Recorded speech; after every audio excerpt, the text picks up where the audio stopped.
And we're back here with Sarah Landeryou, the Executive Director of the Wilkinson Public Library. Hi, Colin. Hi, Sarah. Thanks for being here today. Thanks for having me. So there's a lot to talk about with the library, but first I want to talk a little bit about you. Oh. Which is to say, we ask all of our guests this question: how did you come to Telluride? How did you get here? What's your sort of Telluride story? Right. Well, actually, my story's a little bit different maybe than others. I came in 2007 with my family. I've got a son who's going to be a senior this year in high school, and my husband, Chris. And we actually found Telluride by running the Imogene Pass race. We were avid runners. I'd run a bunch of road marathons and things like that in Denver, and saw like a brochure for it and thought, And you were like, I would like to run up I over want to do that. a 12,000-foot mountain. Came here, we did that. Well, he did it first because I was still pushing the baby, and we didn't think that would be appropriate to push the baby over the top. Great. It's not great. You have a special baby carriage. And so then we just fell in love with the town, and as you know, things happen. I got a job here as a reference librarian in 2007, and been here since. And what's the path to becoming a librarian? Because now I have a bunch of librarian friends now that I live in this town. Yeah. And I actually was in. You guys have a 5-star library, right? We do. Is that right? So that's like the Yes. highest distinction that you can have, right? And so we actually ended up going back to my hometown a little while ago. And we now have a 5-star library as well, but it took a while sort of to get there, I think. Okay.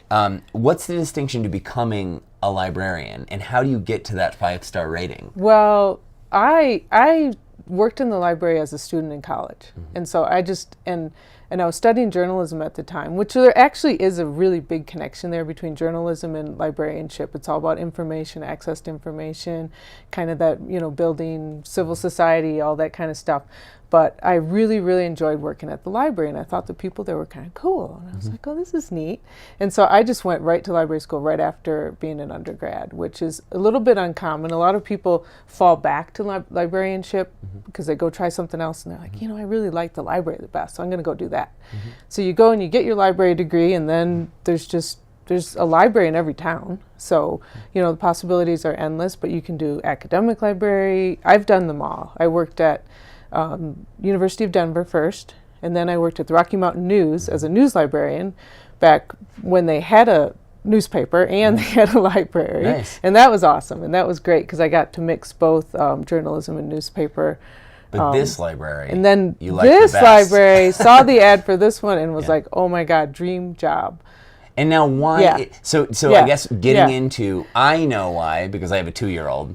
So, Yes. And you guys have one of the best kids 17-year-old. sections I could ever. Yeah. And you have a 17-year-old, Yep. so you have that whole. So there are two sort of the entire bottom floor, almost the entire bottom floor, is that kids section. Yes. So how did you go about? Because that is a premier part of the library, I think. That is an amazing, amazing part of what makes the Wilkinson Public Library so special, is that kids area. And, we'll hear day after day from visitors or just our locals that just love that section of the library. They come in, why can't I have this at home when they're visiting from somewhere else? I'm like, well, you can. You just got to go be active with your public library. But, it really comes down to the people that work at the library just really care. I mean, they just really want to make a difference in people's lives. And so they bring that to them when they're at work every day. They're like, how can I just do a good job and make sure everybody's happy? And, So- that's kind of the spirit that you feel when you're there. And then, just the space is amazing. So talk to me about some of the programs, because in the kids space is incredible. You can go in there, you can see. And you also have several rooms which are like available for rent, but not really rent, just reservation, per se. Yeah. And then there's programs that you have, like there's a program room in the front, which is constantly running programs. Yeah. And it's, I think, a little bit more uncanny than the libraries that we all grew up with. It is. And, libraries nowadays are becoming more of a community space. It's more about that shared space, that ability to come together, do your work, have that place where you can be and get something done. And that's kind of the trend that we're seeing in libraries across the nation. So last summer we completed the renovations to create all the meeting rooms upstairs. Made them a lot more soundproof, a lot more welcoming. The Wi-Fi is pretty excellent. So people come in, they can get their work done and leave, and and that's how they use the library. It's my wife's office. Yes. We have an office. She does not use the office. No, she it's too hard to work at home because then you get distracted. You do the laundry, you do the dishes. But then you have programs that are constantly running too. Yes. So when you walk by that program room, it's almost never. The program room is what's always going on booked. In there? Well, in the mornings there's fitness. And so fitness is yoga, or on I think it's Tuesdays and Saturdays there's Zumba and Pound and exercise classes that are free. And that's really serving a segment. We're just reflecting the community. That's what they want. They're like, what do you want? I want to do yoga. I want to do Zumba.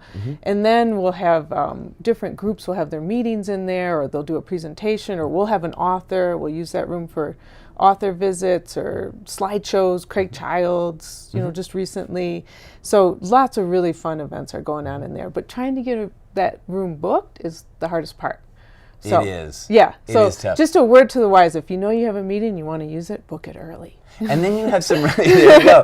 Book it early, guys. And you can book right on the website, right? Yeah. And everything is now automated and everything. Yeah, but you can still go in like a normal library. Yes. And you have that sheet right there. Yes, that a you have traditional that full library. thing you could put on your fridge and everything. Yep. So I guess there's a couple things, but one is that the library is now paid off. The facility is. The facility is now paid off. Yeah. And when the library originally was voted on in terms of a taxing thing, what ended up happening there? For those of us who don't know, it passed by one vote. By one vote, and they had to do a recount. So I think it ended up passing by 2 because they found one in there that was the wrong way. Nice. So and that gave us the ability to tax the district to pay for the construction of the facility that we're now in, and that we just renovated, and we're going to be there for many, many, many, many years to come, and it's really a treasure. And we're just really fortunate that that group got together 20 years ago and had that vision to we're going to build this. And they were like, that's too big, oh, you're not going to be able to use that much space. And now we're just like, we use every inch of that space.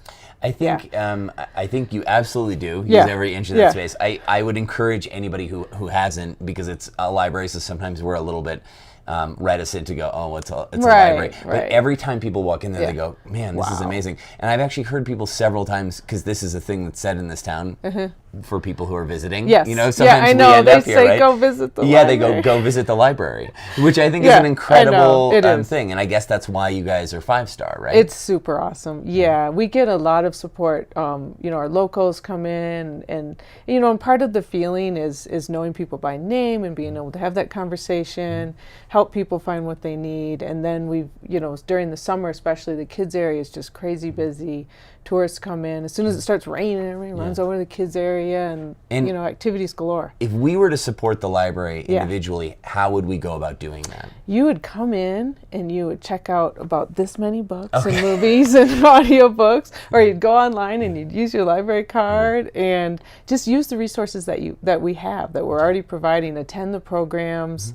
That kind of thing. That's how we feel support is by the use, is people using the library, attending the programs, reading books is good. There you go.